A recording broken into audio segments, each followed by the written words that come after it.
to welcome our next reader.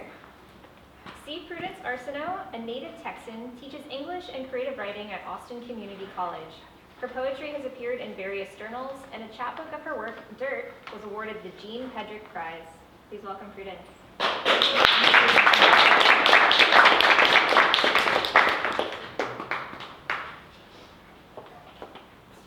Hello. So this chapbook, Dirt, reminds me every day that I pick it up that I'm always thinking about the soil, dirt, the earth, and it's difficult when we wake up every day seeing these magnificent demonstrations of nature to not think about how we are all closely connected to the earth and to the soil. So I'm first going to read a poem entitled Human Geography. When I took my human geography class as an undergraduate, I did not fare well in that class because I didn't see why those things were important. Obviously now, as I've gotten older, as we live in the world we live in now, it's difficult to not see those kinds of things.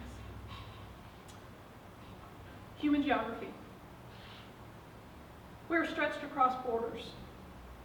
Parched, we gape for each other. What words we remember are lost in the static of the air. What we have forgotten is weather. I am cracked and weighted. We search for song, for water to rise and drown, but are borne down by my weight. We hope you recover your voice, but droughted, you don't even know clouds, so they hang above us. We can only point into their blank bellies, like cabin tapping, into the smooth, black above the blue. Mouths open. I know they hold no relief, yet somehow, yesterday, we did remember wind. Devils and tumbles hugged us and spun us so. The black above and the wordless words within are only as important as the skin we hold softly to our bones.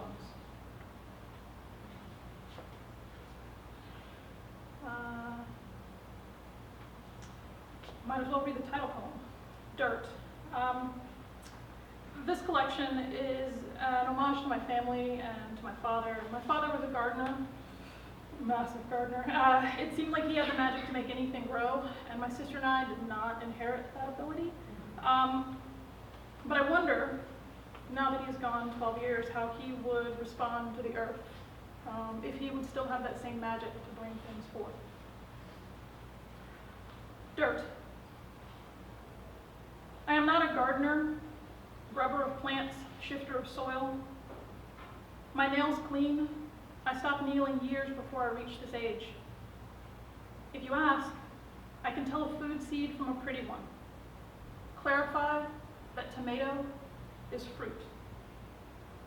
Tell you, when the red hibiscus sits crushed in your hand, it smells of blood. The hammerhead worm tosses its head wetly when cut with a spade. A crooked row means death for someone. Shit produces the best foundation. A tree can rot. A tree can live around the rot at its base, but dies in the beauty of mistletoe. Poison grass returns as weeds mutates to flowers. Blue morning glories will cover your garden. Beautiful, but chokes your roses.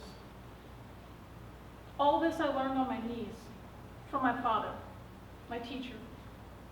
Beer in one hand, the other browner in dirt. That the dog will follow and proof your work. That here, the frost will come back and kill your grapes, no matter what.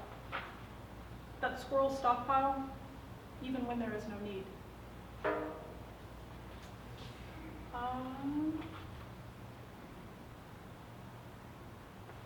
So I mentioned that my sister and I did not necessarily inherit my father's ability to grow things, but that has not stopped me from trying. I got 2 houses and tried to grow grass, just grass. Not like anything special, just grass. I just needed that to grow, and that didn't work. But I tried. A neighbor came out one day and asked me, as I was watering this dying patch of yard, how things were going on the plantation. It was a weird question. This is is the summer of growing grasses. Farming, my neighbor says. A chancy sport of luck and hope. As I stand in the sun, I feel how the heat settles into the dark circles under my eyes, the broken rows of my brow. This is the work of a nursemaid. You wake early, eat the air, sleeves rolled, and you can't help but sigh when you see the earth hasn't drunk enough. Can't think of what you could have done differently. The sun has only begun its work when you wake to yours. You see, this is a business. The sun, the salesman of light and life, and you, the broker of guess and mistakes. Were I a vain woman, I would say I like the way the sun turns my hair, how it deepens the red in my skin. But I'm watching water. I'm counting days. I'm working on my poor man's frown.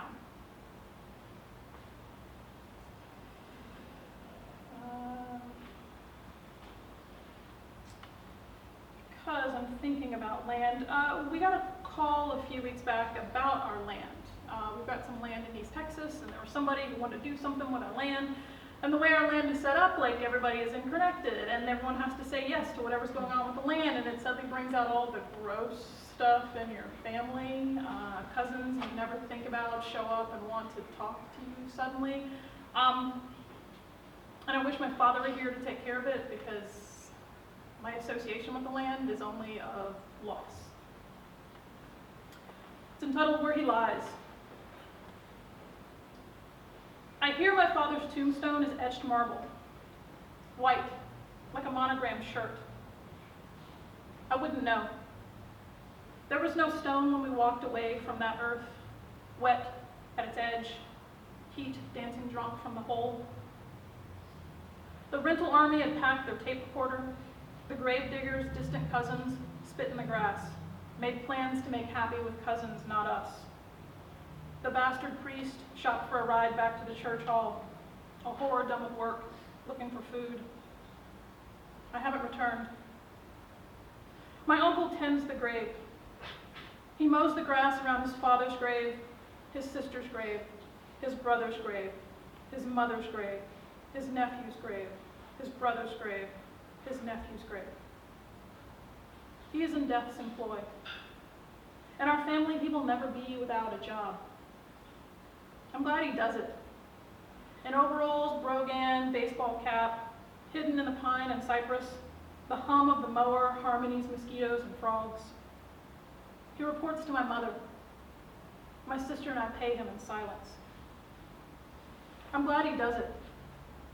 If death fired him and hired me, I'd cover it all with pitch and burnish right out of the ground. I don't know what my time is. So, hold on, I had one.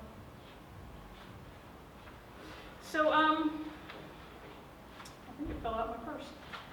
I would like to end with this one. I like the idea of journeying across land, of finding a place in land. This one's entitled 1,000 Miles.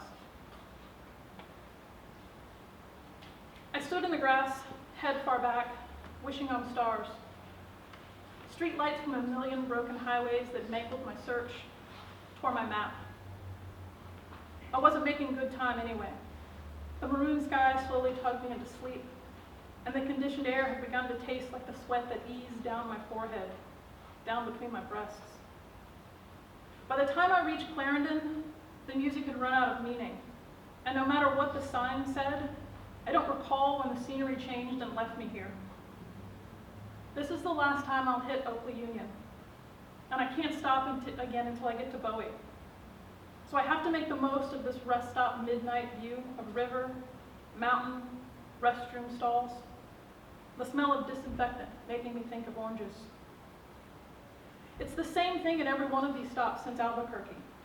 The way I stare into the distance, hoping the sand will rise in a wave and wash me back where I might have belonged in a different time as a different person.